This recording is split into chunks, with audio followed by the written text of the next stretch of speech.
Halo kawan pajak, kembali lagi di channel YouTube saya CL Tax Consulting. Pada kesempatan kali ini saya akan memberikan analisa atau memberikan informasi atau update kembali informasi tentang apa saja sih yang harus masuk dalam faktur pajak dalam pembuatan faktur pajaknya, seperti itu. Dan penegasan kembali untuk penggunaan NIK bagi wajib pajak dalam negeri orang pribadi yang tidak punya NPWP. Seperti itu. Buat teman-teman yang baru join atau baru mampir ke channel YouTube saya ucapkan selamat datang, selamat menonton. Semoga informasi yang saya sampaikan bisa bermanfaat buat kawan pajak semua. Buat teman-teman yang sudah like, share, dan subscribe channel YouTube saya ucapkan terima kasih banyak atas support dan dukungannya sehingga channel ini bisa berkembang menjadi lebih baik lagi. Oke, kita langsung masuk. Keterangan apa saja yang harus ada dalam faktur pajak? Kita coba cek, yaitu keterangan tentang penyerahan BKP atau JKP yang harus dicantumkan dalam faktur pajak. Yang pertama, jelas nama, alamat, dan NPWP yang menyerahkan BKP atau JKP. Yang menyerahkan berarti ini penjual ya.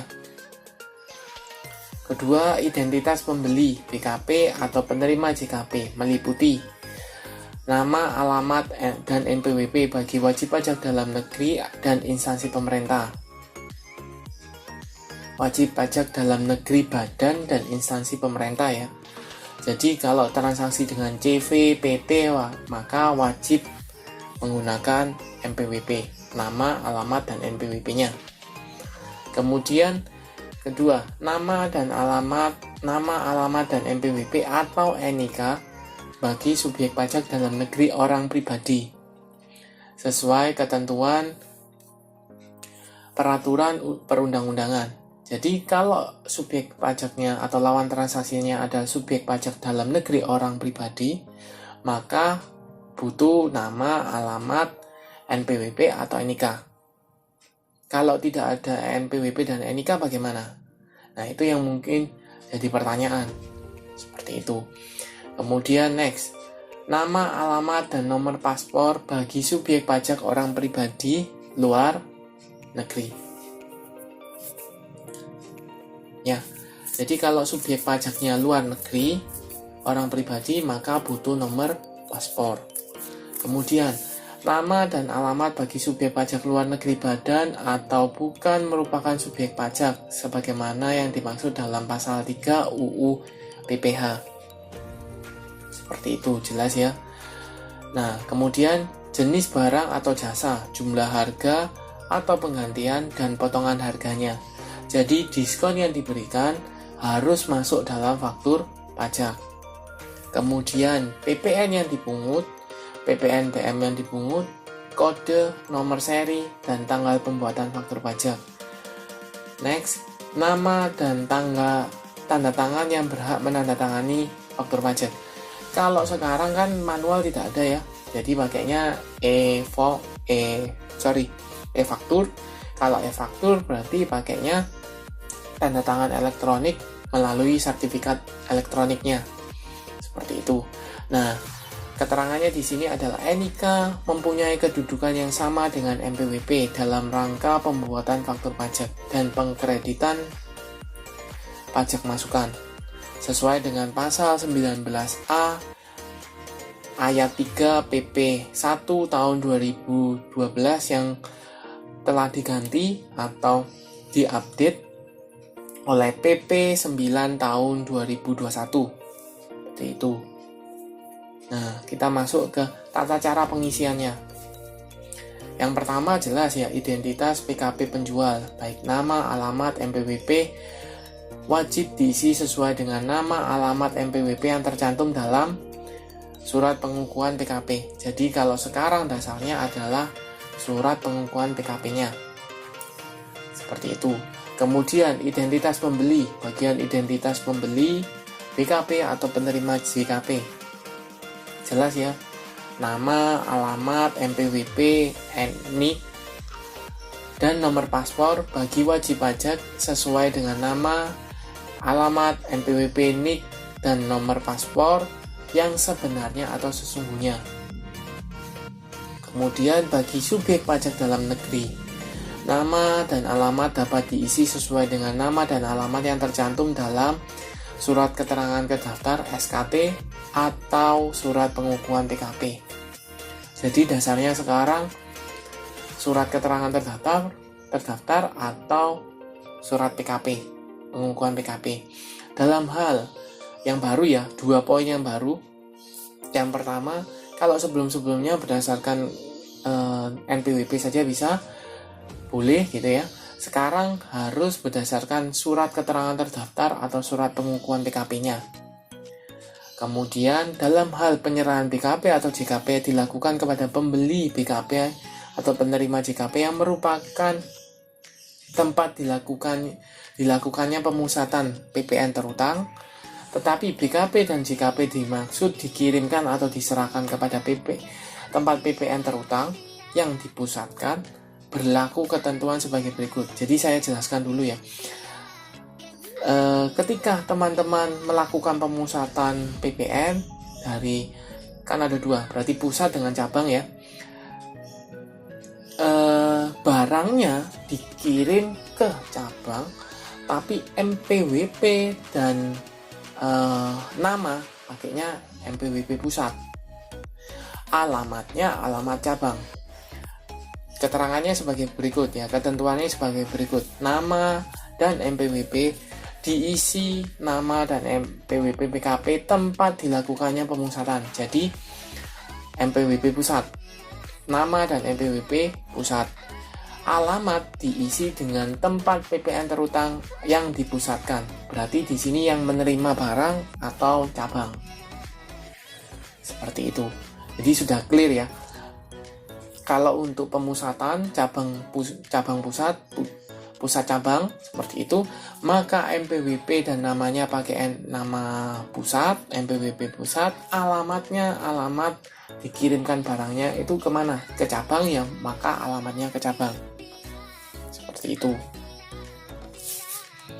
Next, jenis barang atau jasa wajib diisi dengan keterangan sebenarnya atau sesungguhnya mengenai barang kena pajak atau JKP yang diserahkan. Kemudian untuk penyerahan kepada kawasan perdagangan bebas atau pelabuhan bebas ditambahkan dengan HS kodenya.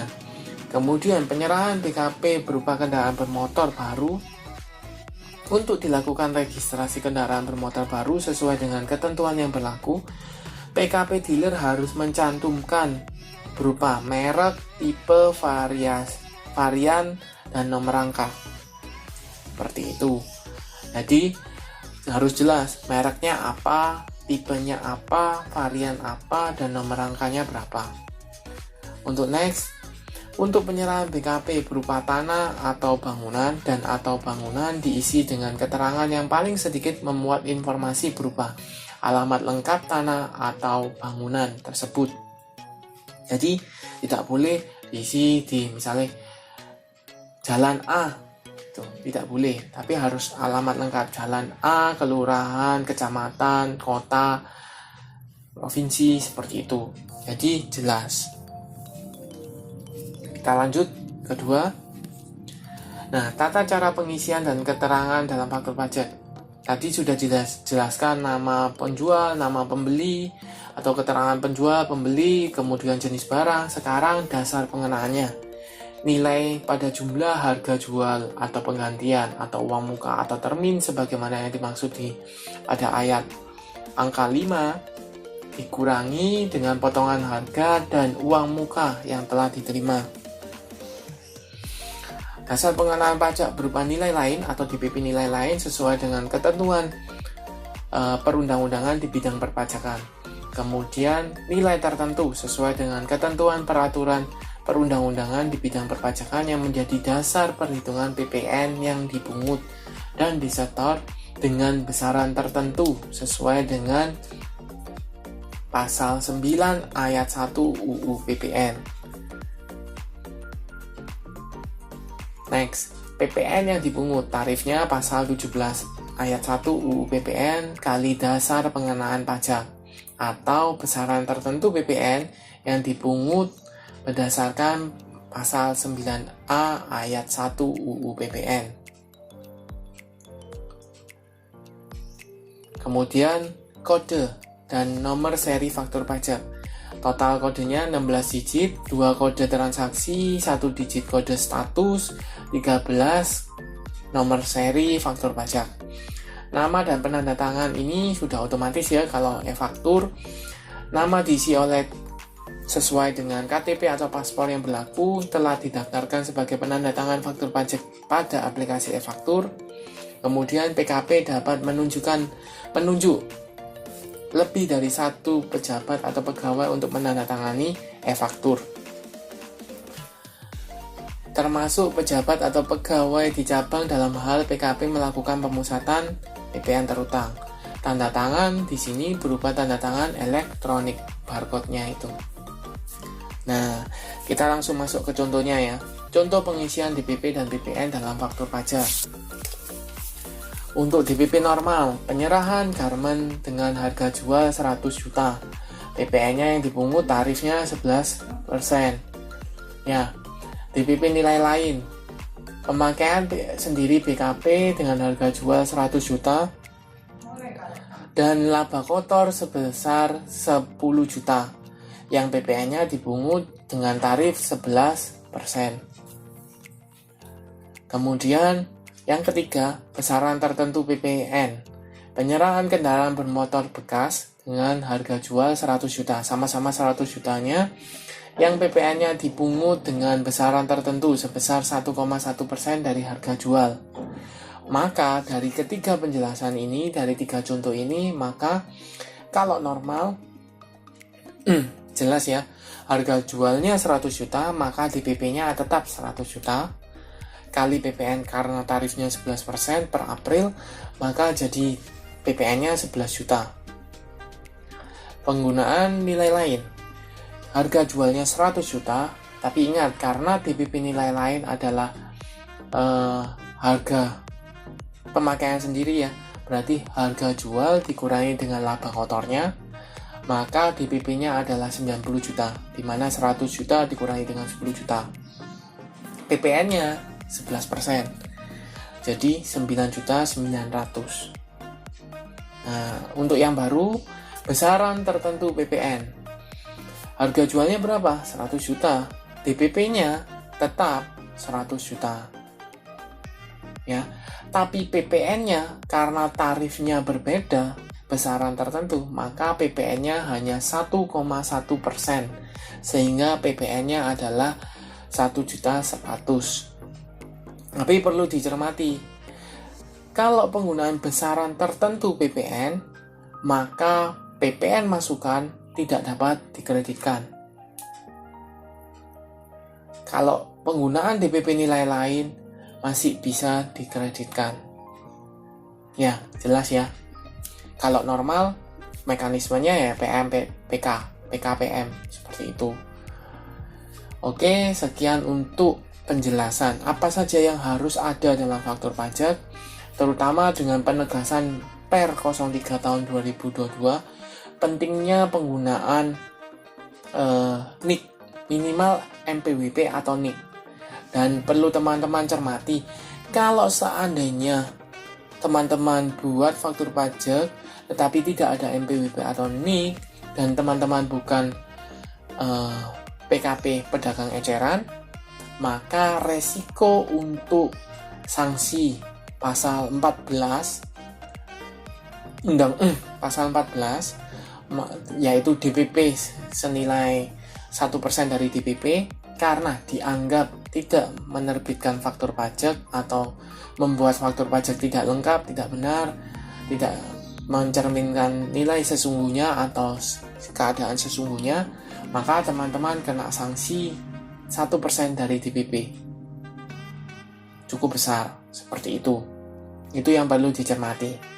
Oke, sekian untuk penjelasan dalam video kali ini. Buat teman-teman yang ingin bertanya, silakan komen di kolom komentar, sebisa mungkin saya akan bantu untuk jawab seperti itu. Terima kasih sudah menonton, sampai jumpa di video-video berikutnya.